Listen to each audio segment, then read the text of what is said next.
दिल्ली से खबर है। सांसद राघव चड्ढा ने राष्ट्रपति द्रौपदी मुर्मू से की मुलाकात। साथ में सांसद संदीप पाठक, अशोक मित्तल से भी मुलाकात की और राघव चड्ढा ने आप पर लगाए तीखे आरोप। कहा, आप खतरनाक और बदले की राजनीति कर रही है। राघव ने आरोप लगाया कि पार्टी उनकी छवि खराब करने की कोशिश कर रही है। आप छोड़ते ही उन्हें भ्रष्टाचारी बताया गया। संदीप पाठक के खिलाफ झूठी एफआईआर दर्ज होने का भी किया दावा। कहा कि उनके खिलाफ भी कार्रवाई की आशंका है। और आप छोड़ते ही राघव चड्ढा पे आप पार्टी ने जो है वो भ्रष्टाचार के आरोप लगाए, उसको लेकर भी राघव चड्ढा ने बयान दिया। दिल्ली से इस वक्त की बड़ी खबर आपको बता रहे हैं। राघव चड्ढा ने अन्य दो नेताओं के साथ मुलाकात की, द्रौपदी मुर्मू से और सांसद संदीप पाठक और कई नेता उनके साथ मौजूद रहे। मुलाकात के बाद राघव चड्ढा ने आप पर गंभीर आरोप लगाए और उन्होंने साफ तौर पर कहा कि आप खतरनाक और गलत राजनीति कर रही है। सांसद राघव चड्ढा ने राष्ट्रपति द्रौपदी मुर्मू से मुलाकात की, साथ में संदीप पाठक और अशोक मित्तल भी उनके साथ मौजूद रहे इस मुलाकात के दौरान और आप पर उन्होंने गंभीर आरोप लगाए। प्रतिशोध और बदले की आग में जल रही पंजाब सरकार और आम आदमी पार्टी ने जिस प्रकार से वेंडेटा पॉलिटिक्स और बदले की भावना से प्रेरित होकर पंजाब की स्टेट मशीनरी का इस्तेमाल करके तमाम वे सांसद जिन्होंने संविधान के प्रावधानों का इस्तेमाल करते हुए आम आदमी पार्टी से अपनी असहमति दर्ज कराते हुए उसे त्यागा, इस सारी वारदातों को, कथन को हमने आज ऑनरेबल प्रेसिडेंट ऑफ इंडिया के समक्ष रखा और सीधे तौर पर यह बात कही। और मैं आम आदमी पार्टी को भी यह बात कहना चाहता हूं कि जब तक थे आज्ञाकारी तभी तक थे संस्कारी। साथ छोड़ते ही बता दिया हमें भ्रष्टाचारी। जो लूट खसूट को कहते हैं कट्टर ईमानदारी, आप ही बताइए आखिर उनसे कैसे कोई निभाए। हरियाणा से बड़ी खबर है। नूंह में दर्दनाक सड़क हादसा, 4 पुलिसकर्मियों सहित 5 लोगों की मौत। हादसे में 2 दारोगा और 2 सिपाही हुए शहीद। दारोगा मोहित यादव और सत्यभान की हुई मौत। सिपाही अशोक और प्रदीप की भी गई जान। एक निजी चालक की भी हादसे में हुई मौत। अपहरण मामले में दबिश देने के लिए गए थे और पुलिस टीम सभी मृतक कोतवाली पुलिस में तैनात थे। हादसे में पुलिस विभाग में शोक की लहर। हरियाणा से इस वक्त की बड़ी खबर आ रही है, जहां पर एक हादसे में दारोगा मोहित यादव और सत्यभान की मौत हो गई और कई सिपाही शहीद हुए। अशोक और प्रदीप सिपाही जो थे वो उनकी भी जान गई इस हादसे में और एक निजी चालक की भी मौत की खबर फिलहाल सामने आ रही है। और हरियाणा से ये खबर, जहां पर अपहरण मामले में दबिश देने के लिए गई थी पुलिस और वापस नहीं लौटी। और ये तस्वीरें मौके से, जहां पर हरियाणा के नूंह में ये हादसा हुआ, उसी जगह की ये तस्वीरें। नूंह में एक दर्दनाक हादसे का शिकार हुए और 4 पुलिसकर्मियों सहित 5 लोगों की मौत हो गई।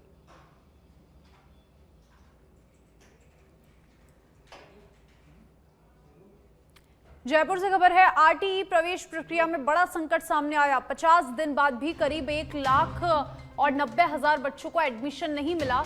संयुक्त अभिभावक संघ ने सरकार और शिक्षा विभाग पर गंभीर आरोप लगाए। निजी स्कूल पर चयनित बच्चों को प्रवेश न देने की शिकायत।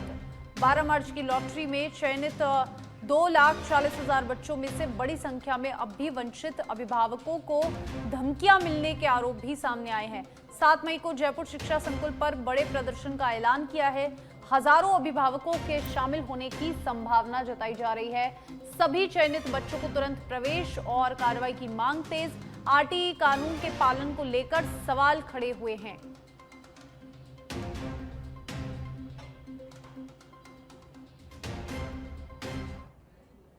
जयपुर वित्त विभाग से जुड़ी बड़ी खबर आपको बता दें। वित्त विभाग ने राज्य कर्मियों के वेतन निर्धारण की फिर से जांच के दिए निर्देश और सभी विभागों को विस्तृत गाइडलाइन जारी कर दी है। वेतन और भत्तों में अनियमितता और अधिक भुगतान की होगी समीक्षा। सुप्रीम कोर्ट के रफीक मसीह केस के फैसले के परिप्रेक्ष्य में निर्देश लागू हुए हैं। पहले जारी नियमों के अनुसार जांच और प्रमाण पत्र अनिवार्य थे। लेखा सेवा अधिकारी से पूर्व जांच कराने के निर्देश फिर से दोहराए गए हैं। भविष्य में अधिक भुगतान पाए जाने पर जिम्मेदार अधिकारियों पर कार्रवाई होगी। कई विभागों में नियमों के बावजूद जांच न होने पर उठे सवाल। अनियमित वेतन निर्धारण और माफी के बढ़ते मामलों पर वित्त विभाग सख्त नए परिपत्र से पूरे सिस्टम में सख्ती बढ़ेगी।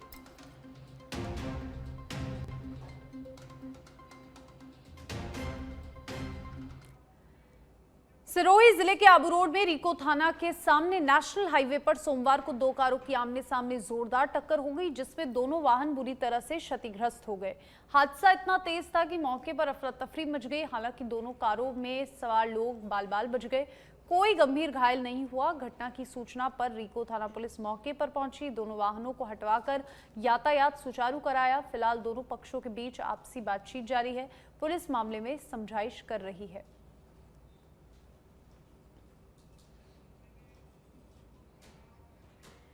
श्रीगंगानगर जिले के पदमपुर में एएसपी हरिशंकर यादव के निर्देश में पुलिस ने अवैध नशे और हथियारों के खिलाफ बड़ी कार्रवाई की।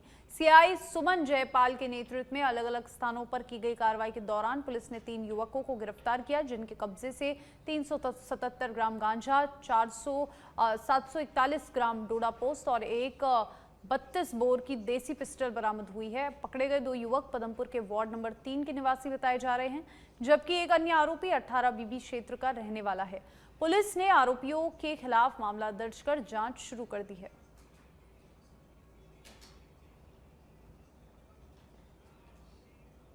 धौलपुर जिले के नादनपुर थाना क्षेत्र के गांव पोही में दर्दनाक हादसा हो गया, जहां पर करंट की चपेट में आने से 3 वर्ष मासूम बालक की मौत हो गई। मिली जानकारी के अनुसार दिव्यांश पुत्र मोजी कशवा घर के आसपास खेल रहा था, तभी वह अचानक बिजली के करंट की चपेट में आ गया। परिजन उसे तुरंत जिला अस्पताल लेकर पहुंचे, जहां पर चिकित्सकों ने उसे मृत घोषित कर दिया। मासूम की मौत की खबर मिलते ही परिवार में कोहराम मच गया। परिजनों का रो रो कर बुरा हाल है। बताया जा रहा है कि दिव्यांश अपने माता पिता का इकलौता बेटा था। उसकी 3 बहनें थीं, जिससे परिवार पर दुखों का पहाड़ टूट पड़ा। घटना के बाद परिजन अपना बिना पोस्टमार्टम कराए ही शव को अपने साथ गांव लेकर चले गए।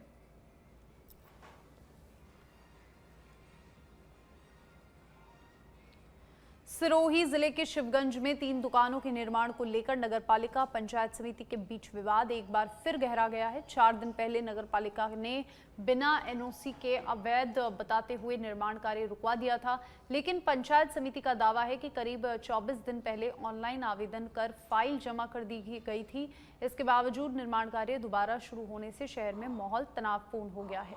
इसी बीच कांग्रेस नेताओं और पूर्व पार्षदों ने मौके पर पहुंचकर नगरपालिका अधिकारियों से सवाल जवाब किए, निर्माण को बिल्डिंग बॉयलॉस के खिलाफ बताते हुए और नगरपालिका अधिनियम 2009 की धारा 194 के तहत अवैध करार दिया। कांग्रेस नेताओं ने आरोप लगाया कि बीडीओ की शह पर निर्माण और अवैध वसूली हो रही है। साथ ही चेतावनी दी कि यदि कार्रवाई नहीं हुई तो बड़ा आंदोलन, कानूनी कार्रवाई की जाएगी। यहाँ पर दुकानें बन रही है तो पता लगा है कि ये दुकानें अगर बन रही है तो क्या वैध है, क्योंकि आखिर किसी न किसी को बेची जाएगी या किराए दी जाएगी, उसके साथ भी धोखाधड़ी नहीं हो। तो हमने पता लगाया, हमारे पार्षद प्रकाश जी मीणा ने आगे पूरी इनकी जो बतरावलियाँ उनको खंगाली तो पता चला कि ये तो अवैध रूप से ही बन रही है। किसी तरह का कोई परमिशन नहीं, किसी तरह की कोई इनके द्वारा कहीं पर कोई एप्लीकेशन नहीं दी गई। अब हम ये देख रहे हैं कि जब अवैध थी तो शिकायत की गई तो यहाँ के जो एसआई है हितेंद्र सिंह जी और दूसरे जो भी इनके साथ में वो आए और नियमों का हवाला देके उसको बंद करवाया। लेकिन पंचायत समिति शिवगंज के द्वारा जो अवैध दुकानें बनाई जा रही है उसको लेकर हमने कई बार अधिशासी अधिकारी को अवगत करवाया और 4 बार मौके पर एसआई हितेंद्र सिंह जी और वीरेंद्र सिंह जी मौके पे आके बंद करवाई और उसकी मौका फर्ज बनाई। और मैं जब भूमि शाखा से मालूम किया कि बिल्डिंग बायलॉज के अनुसार इन्होंने परमिशन ले रखी है कि नहीं ले रखी, तो पता किया कि इन्होंने किसी प्रकार की कोई परमिशन नहीं ले रखी है। नगरपालिका अधिनियम 2009 की धारा 194 के तहत अवैध रूप से निर्माण किया जा रहा है, जो बिल्कुल अवैध है और नगरपालिका को इस कार्य को अतिशीघ्र बंद करवाना चाहिए, क्योंकि आम आदमी को कार्य प्रारंभ किया जाता है तो उसकी दुकानें बंद करवाई जाती है। कोई भी छोटा निर्माण किया जाता है तो उसका सामान जब्त किया जाता है। तो ये दुकानें आकाशगंज मथुरा पैसेंजर्स ट्रेन संख्या 55,335-36 जिसे हाल ही में गंगापुर सिटी तक विस्तारित किया गया था, रेलवे द्वारा बंद कर दिए जाने से भरतपुर, बयाना, हिंडौन सिटी, श्री महावीर जी और सहित कई क्षेत्रों के यात्रियों को भारी परेशानी का सामना करना पड़ रहा है। ये ट्रेन कासगंज से सुबह 11:05 पर चलकर शाम 6:20 पर गंगापुर सिटी पहुंचती थी और वापसी में रात 12:30 बजे कासगंज लौटती थी। कम किराए और सुविधाजनक समय के कारण ये आम यात्रियों के लिए काफी उपयोगी थी। ट्रेन बंद होने से लोगों को अब निजी वाहनों का सहारा लेना पड़ रहा है, जिससे यात्रा खर्च भी बढ़ गया है। स्थानीय लोगों ने रेलवे से इस सेवा को पुनः शुरू करने की मांग की है।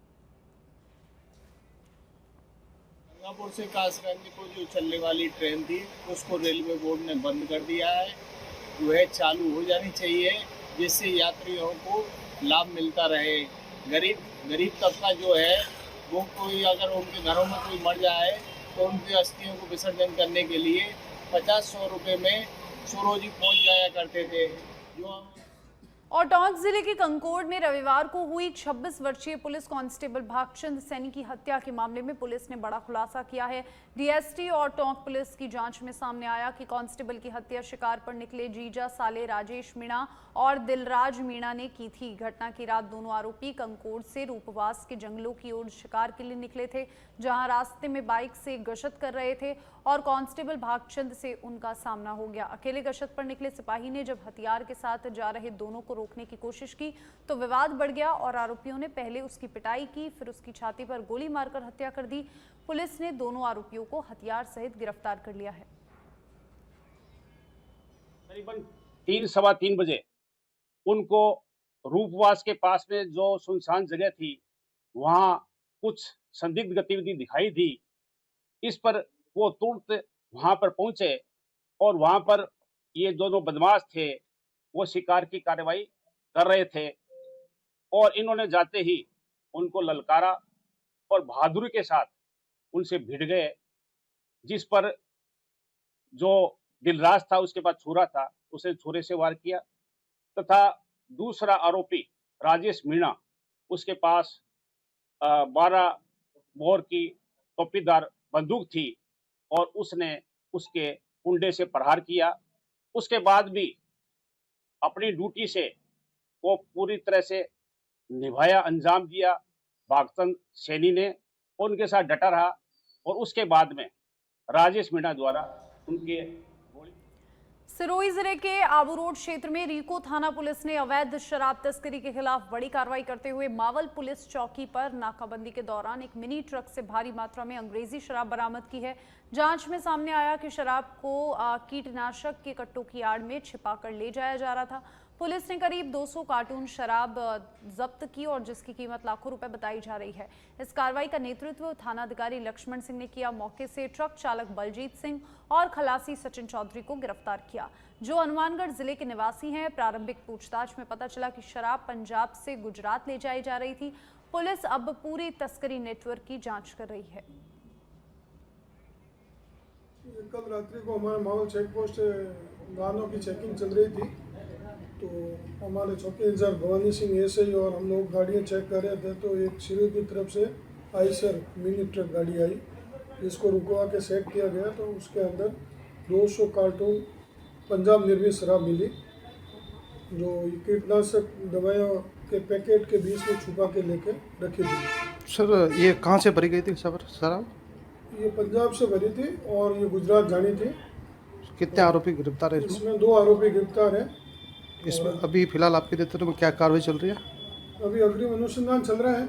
इनका पीसी रिमांड प्राप्त करके ये शराब कहाँ से भरी, कहाँ जानी थी, उसकी बारीकी से अनुसंधान। बांसवाड़ा जिले के सदर थाना क्षेत्र के वाका गांव में 12वीं कक्षा की एक छात्र का शव संदिग्ध परिस्थितियों में फंदे से लटका मिला, जिससे इलाके में सनसनी फैल गई। सूचना पर बड़ी संख्या में ग्रामीण मौके पर जमा हो गए, जबकि परिजनों ने इसे आत्महत्या नहीं बल्कि हत्या का मामला बताते हुए गंभीर आरोप लगाए हैं। सदर थाना पुलिस ने मौके पर पहुंचकर शव को नीचे उतारकर पोस्टमार्टम के लिए एमजी अस्पताल की मोर्चरी में रखवाया। घटना के बाद गांव में तनाव का माहौल है। परिजन न्याय की मांग कर रहे हैं। पुलिस ने मामला दर्ज कर सभी पहलुओं से जांच शुरू कर दी है।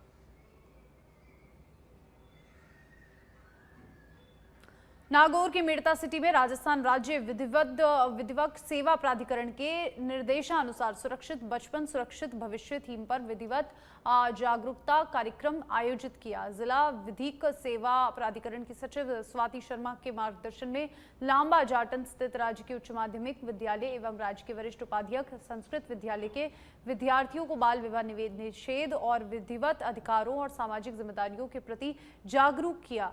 कार्यक्रम में बाल विवाह के दुष्परिणामों और पॉक्सो अधिनियम 2012 के प्रावधानों की जानकारी देते हुए बच्चों की सुरक्षा पर विशेष जोर दिया गया।